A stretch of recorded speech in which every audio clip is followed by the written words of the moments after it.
Bismillahirrahmanirrahim. Assalamualaikum warahmatullahi wabarakatuh.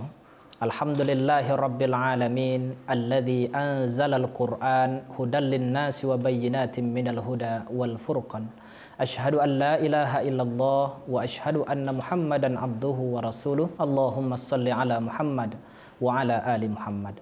Qala Allah Ta'ala fil Qur'anil Karim, a'udzu billahi minasy syaithanir rajim. Bismillahirrahmanirrahim.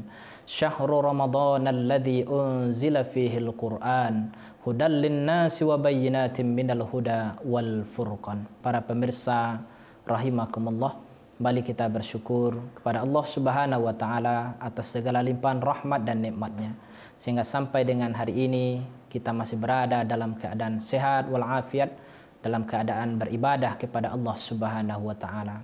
Salawat dan salam kepada Nabi Muhammad sallallahu alaihi wasallam. Allahumma salli ala Muhammad wa ala ali Muhammad. Firman Allah dalam Al-Qur'an surat Al-Baqarah 185 bahwa Allah Subhanahu wa taala telah menyampaikan bulan suci Ramadan adalah bulan diturunkannya Al-Qur'an, yang mana Al-Qur'an diturunkan sebagai petunjuk bagi manusia dan juga penjelasan atas petunjuk-petunjuk tersebut, dan juga pembeda antara yang hak dan yang batil. Maka dalam kesempatan tausiah kita kali ini, kita akan menyampaikan beberapa amalan yang mana tentunya akan memberikan balasan dan pahala yang lebih besar di hadapan Allah Subhanahu wa taala. Sebagaimana ayat yang kita baca tadi, bahwa bulan Ramadan adalah bulan yang mulia, karena kemuliaannya itu di dalamnya diturunkan kitab suci Al-Quran. Maka ibadah yang kita lakukan di bulan Ramadan, di samping kita saum Ramadan, adalah dengan memperbanyak bacaan Quran.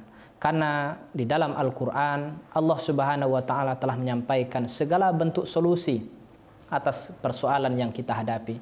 Apapun masalah yang kita lewati hari ini, apapun ujian yang kita hadapi, apapun musibah yang datang pada negeri kita hari ini, maka sesungguhnya jalan kembalinya telah disampaikan oleh Allah Subhanahu wa taala di dalam Al-Qur'an. Sebagaimana ayat yang kita baca tadi, yang pertama adalah menjadi petunjuk bagi umat manusia, sehingga orang-orang yang akan mendapatkan petunjuk tentu mereka yang akan dekat dengan Al-Qur'an. Mereka yang akan mendapatkan jalan yang lurus, tentu mereka harus mengkaji dan memahami Al-Quran, sehingga dengan mempedomani Al-Quran mereka tentu akan mendapatkan petunjuk dari Allah Subhanahu wa taala. Yang kedua, bahwa Al-Quran diturunkan oleh Allah sebagai penjelasan atas petunjuk-petunjuk Allah tersebut, sehingga kalau kita baca Al-Quran tentu akan ada penjelasan-penjelasan yang mendetail tentang suatu persoalan, sehingga orang-orang yang bertanya ataupun ingin mengetahui tentang solusi yang disampaikan oleh Allah lewat Al-Quran bisa diketahui dengan memahami Al-Quran, dengan membaca, mentadaburi, dan tentunya juga melihat kitab-kitab tafsir ataupun kitab-kitab asbabun nuzul, yang mana itu akan mampu dan juga bisa membantu kita untuk memahami maksud dan tujuan apa yang disampaikan oleh Allah di dalam Al-Quran. Yang ketiga adalah bahwa Al-Quran itu diturunkan untuk menjadi pembeda antara yang hak dan yang batil. Mana yang benar dan yang salah, mana yang boleh dan tidak boleh kita lakukan, secara umum sudah ditentukan di dalam kitab suci Al-Quran.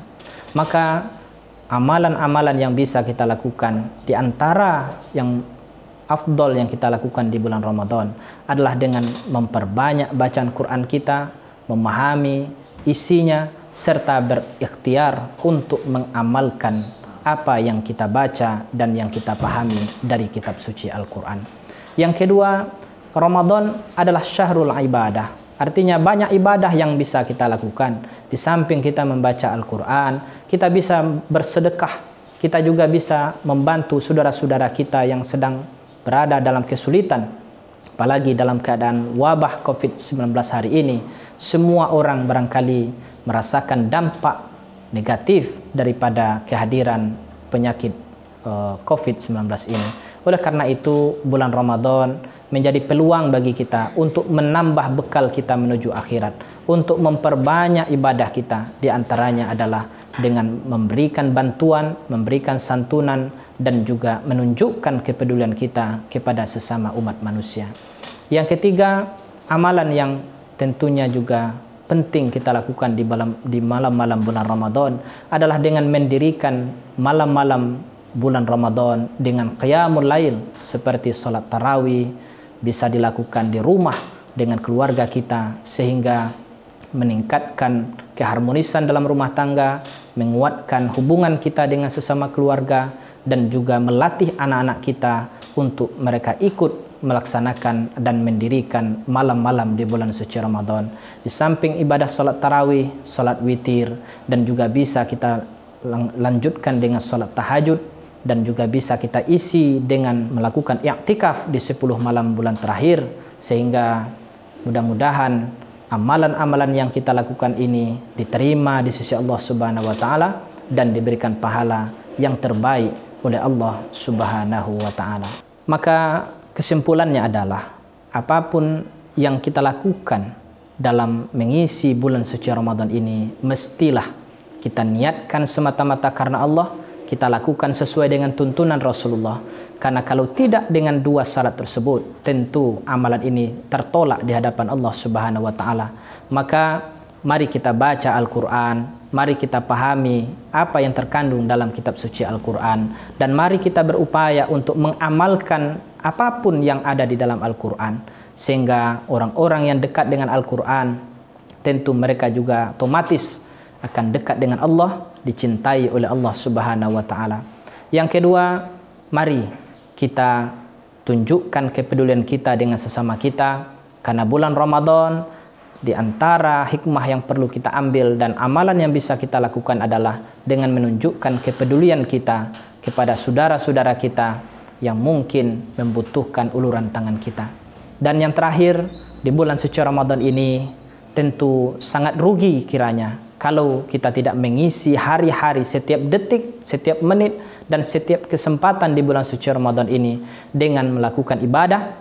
Di antaranya adalah mendirikan malam-malam bulan Ramadan dengan melaksanakan ibadah salat tarawih, salat witir, ataupun ibadah salat tahajud. Sehingga ibadah-ibadah inilah yang tentunya akan diberikan pahala yang terbaik di hadapan Allah Subhanahu wa taala. Demikianlah yang dapat kita sampaikan. Mudah-mudahan ada manfaatnya. Billahi fi sabilil haq fastabiqul khairat. Assalamualaikum warahmatullahi wabarakatuh.